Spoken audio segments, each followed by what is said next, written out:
Hey guys, T2RX6 here, back for another third-party review, and today we're taking a look at the Xovergen Grand Patriot. And this is a third-party concept of Optimus Prime as the G.I. Joe vehicle, the Rolling Thunder. There was a sketch of Optimus as the Rolling Thunder, but I don't think it was in the G.I. Joe vs. Transformers crossover. Anyway, here's a couple pictures in case you're not familiar with the Rolling Thunder and the concept.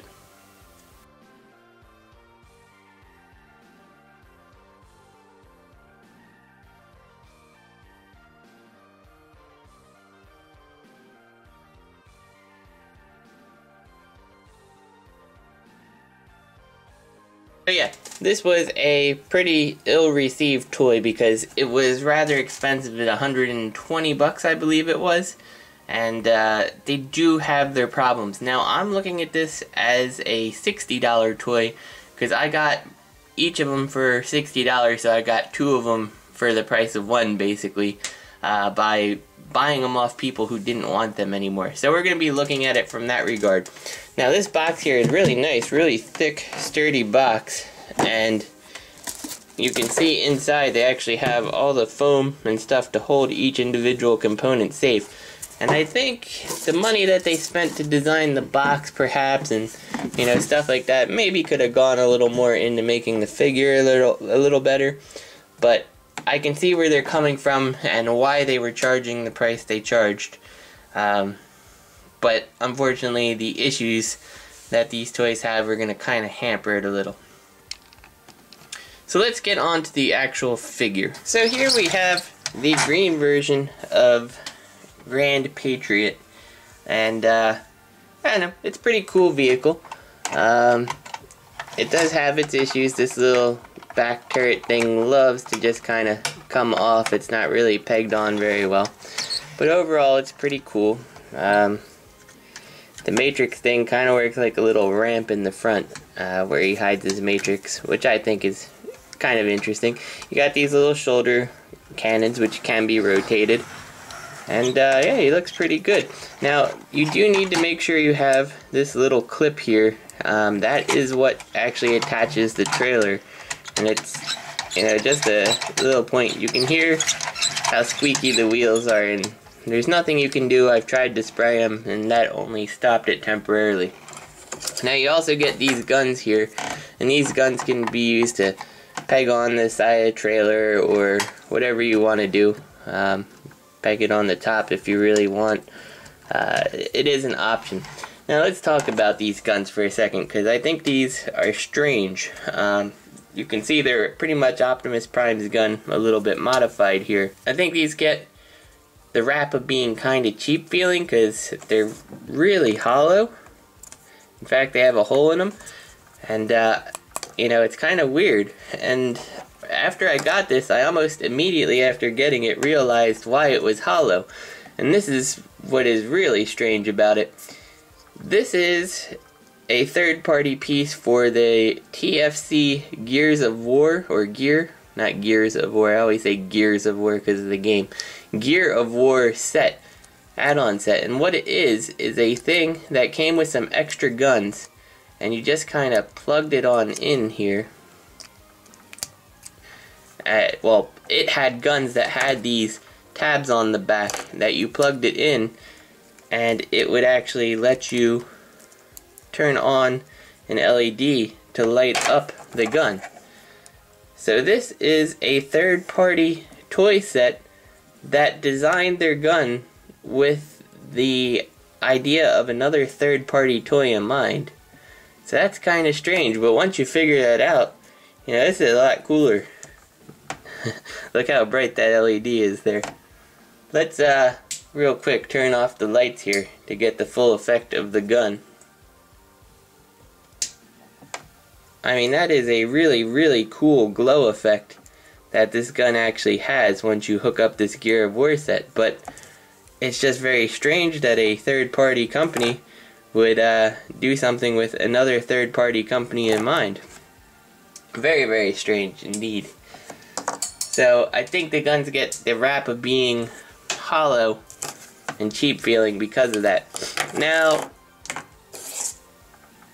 Xovergen did kind of do advertising on this guy that said he was sized such that, you know, he could there would be interaction with the 3 3/4 inch, you know, G.I. Joe standard figure, excuse me.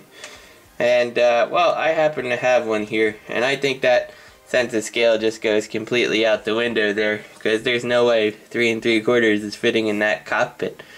Now, something like Creo, on the other hand, it's almost believable that it would work with them.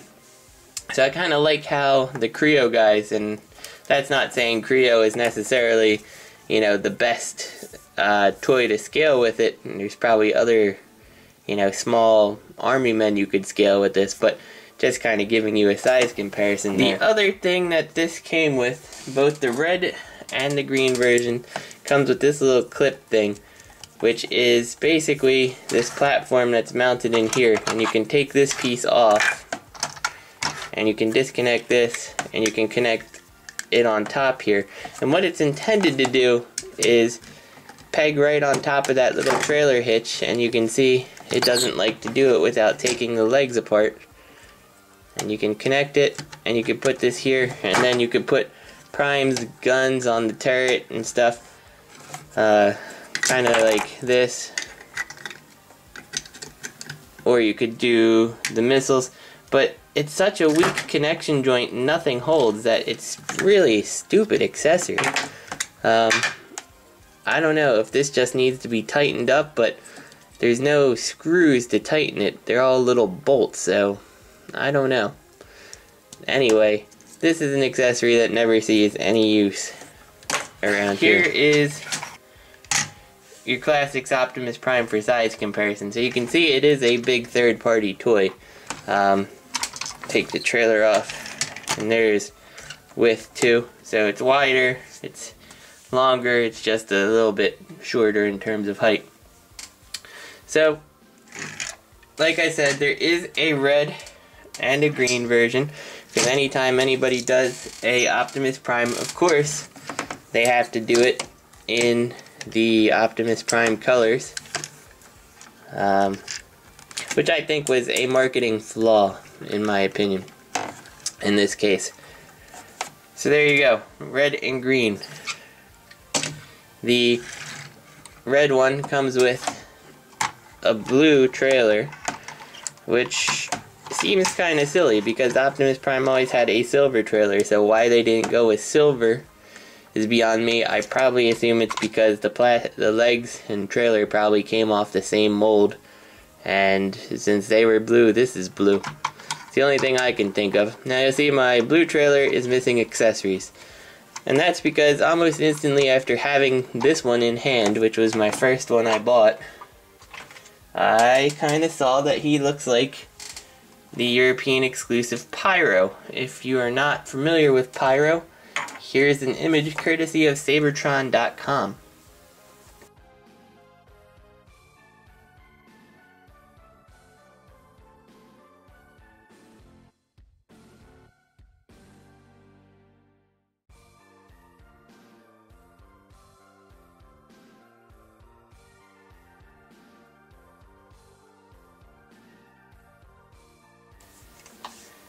Now, I went ahead and found someone who didn't really like their Grand Patriot and sold me their trailer. And I made my own Pyro out of him. Kind of an updated Classics Pyro. And I kind of like that. You know, it's one of the green trailers actually, repainted yellow and some hazard tape and stuff. Because Pyro, as a robot, imitates Optimus Prime, and he has that red cab and everything. And then he has the trailer that doesn't look anything like Optimus. So yeah, that's what I did with this trailer. So let's go and go back to our green one here, because he's very military. And let's look at the trailer itself. Now, the trailer is of course a base mode, and all you do is flip it open like this. And you've got these little pegs or feet that swivel on out.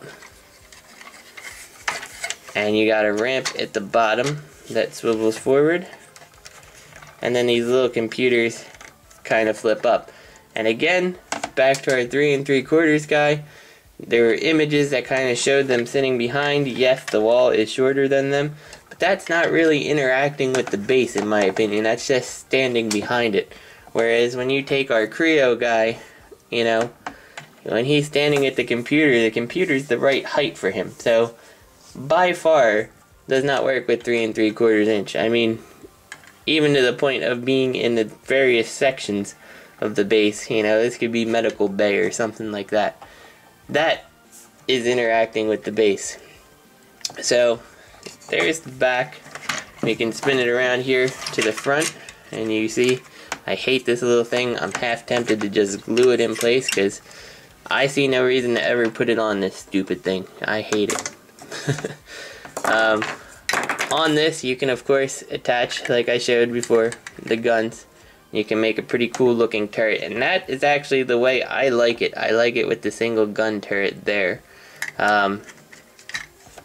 You can also put the rocket pods on if you want, and they'll just peg into the top. I still think it just looks better with the single gun there. I kind of like, personally, I like to do it this way, and you put these on the side, kind of make them look like missile launch points, and then put the turret on the top, and that I feel gives it the most of a base look, in my opinion. These little gas canisters here can also come off, and each one of them houses a little flip out gun that is a little bit on the difficult side to get out here, especially if you have fingers and hands like mine. There we go, random item in the room, and I can flip it out. Now these guns, some of them hold out really nice. This one does not, as you can see, so I'm not a big fan of these guns. How come every time I review someone calls? Seriously, I cannot stand telemarketers, especially when you say hello and nobody says anything. Back to this gun. Floppy, don't like it. They just stay on like this. Frankly, I think the Optimus Prime guns are good enough. So let's start transforming this guy here. And we're gonna start by just taking this off. And all it is clipped on. There's pretty much no way you're ever going to be able to transform it with this on. So just take it off. And I think it has to go like this. We'll check for sure once we actually get him to his robot mode. But yeah, that's gonna fall off anyway. All it does is pull off the top. Make sure you take this and put it someplace safe so you don't lose it. And we'll get on to transforming him. You have to flip his legs around. And the legs are, to me, the scariest part of this toy. And you have to flip up these panels. You'll actually see on my red one that this little piece of plastic actually broke. Everything still clips in. But yeah, it's definitely the scariest part. And these are really tight. And you'll take this, and the legs are by far the weakest part of this toy also. And that one pulled out okay, that one pulled out okay. My red one, the amount of force that it takes actually pops off this leg, so I really have to squeeze these. So my green one's already doing better in that regard, but if you're looking, you can see he's kind of floppy in the knees and stuff. And that is one of the problems of this toy.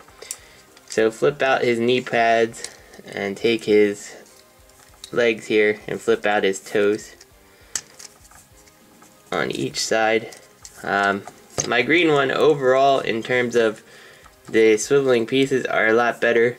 My blue one, red and blue, he likes to have his toe swivel on in whenever you pick him up, so that can be annoying. So once all that's done, you can flip all his armor back. And then what you're gonna do is come to the top here, and you kind of lift this up a little, and then swing it on over. So lift it up, you'll see it pops up and off that tab, and swing it over. And now a lot of people say that this is the scariest part. Nothing on mine ever feels like it is in danger of breaking, but what you got to do is kind of take it and you kind of twist it and around at the same time to go over this slide. And then once that's in place, oh, you can see the toes flipped on in the process. You can kind of bring that to the front here, and flip out his hands. And he does have a slight arm extension here just to give him a little bit of a range of motion in the elbow. And then we'll bring the camera on up more. Now on my green one here, this backpack you make with the tires doesn't tend to work very well on mine. So what you gotta do is squeeze these together. The instructions don't really say that very well. And plug that back in, and it should, if you have it right, rotate up and not be in contact with these. And then you plug it into the back here. And mine does not like plugging in on the green version. And that is semi-problematic because that plug-in is what keeps the body from doing this the whole time. So I try and I've carved it out a little, and this side just absolutely doesn't want to go in. That is one of the big problems. You can get it in on the one side, but this side doesn't work, so mine tends to be a little bit looser in the chest region, the green one at least.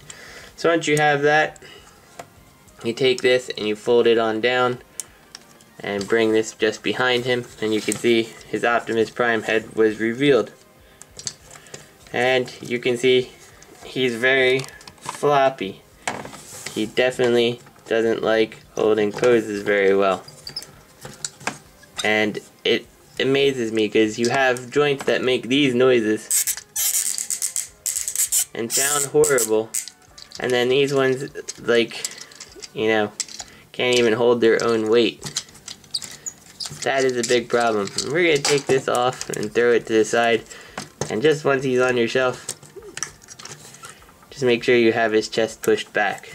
I don't think anything looks wrong without the wheels there, so let's just keep them off. So there's Optimus Prime as the Rolling Thunder. And he came with two heads. You have the more standard Optimus Prime head here. And let's zoom in just to kind of get a good look at that. You can see the Optimus Prime head. Inside here is his little matrix. It's kind of almost looks like a spare tire. It can come out, but once it's in there, it's really hard to take out, so I'm not going to do that. But that's okay. And then we have the red version, which came with a slightly different head. I painted the eyes on this one pink, just because that's what Pyro had going on, was the pink visor. And so that's why he's now my Pyro. Let's zoom back out here, and we'll get some size comparisons. So we'll put in our classic Optimus Prime here, and you can see he's just a little bit shorter. Our 3 3/4 G.I. Joe, again, doesn't scale very well. Or our little Creon down here. We'll adjust the camera down so you can see him. Again, I think best scale is around the Creon size. So for his accessories here, of course, you can take these cannons, and one thing I forgot to mention about these cannons, they open, and I don't understand why. There's no space there. I don't know why the decision to make them open actually came about. If someone knows, because it actually looks like it connects to something here, and I have no idea what it would connect to. I don't think there's anything on the base that would tell me that. There's certainly nothing in the box or instructions, so if you know why this opens, let me know. I don't see it. Anyway, you can hold them, sort of. Not that well, but a little bit. You can plug them into his wrists if you want to. Same goes for his other gold gas tank guns, or chrome I should say.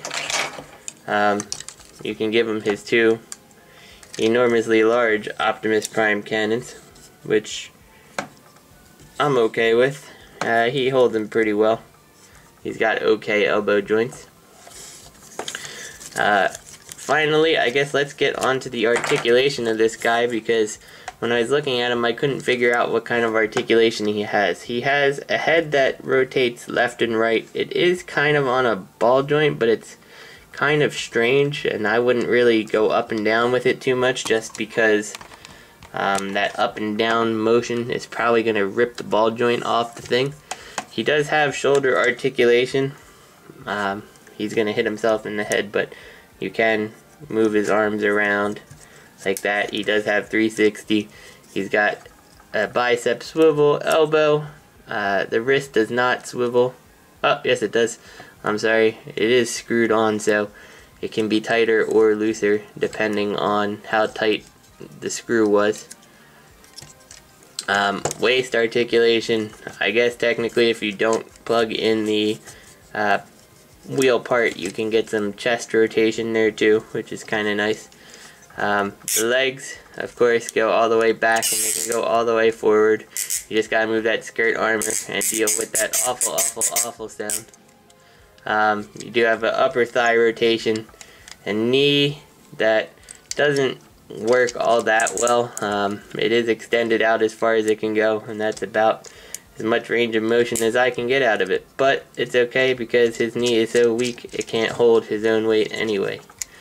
And that is the articulation. Is it a good toy? It's not a $120 toy, no. It absolutely is not. For $60, I think, you know, for most people I'd say no, don't even get him at $60, just because he does have his fair set of issues. If you're someone who can open him up and maybe, you know, I might open him up and take a look at his knee and add a little bit of clear nail polish just so this doesn't move quite so easy. Oddly enough, just realized he has more forward motion out of his knee than he has backwards motion. That's kind of weird. But yeah, if you're the type of person who can open up a toy and kind of do some fixing to it, I think he is kind of worth the $60. He is a pretty hefty toy. He looks nice on a shelf, especially if it's a Prime collection. He'll stand out for sure. I personally like the green version better as Prime, just because of the concept picture. But overall, I don't know. I think this toy is skippable, and it's sad because it did have such ambition from Xovergen here, and it kind of failed in that regard. And I don't know. I'm not very interested in Power Master Prime. I don't care for Power Master Prime that much, even though I had him as a kid. I have no interest in that set. I will be watching that though, because they did talk about an animated upgrade set, and that one I would be interested in. So if they learned anything from this and have made a better figure out of it, I might buy another Xovergen product. But they really have to prove themselves before I would pay $100 for a figure like this. $60 I'm okay with. $100 not so much. It is a pretty cool figure though to mess with if you have the extra time and money. So this is T2RX6. I hope you guys enjoyed the review, and I will see you next week.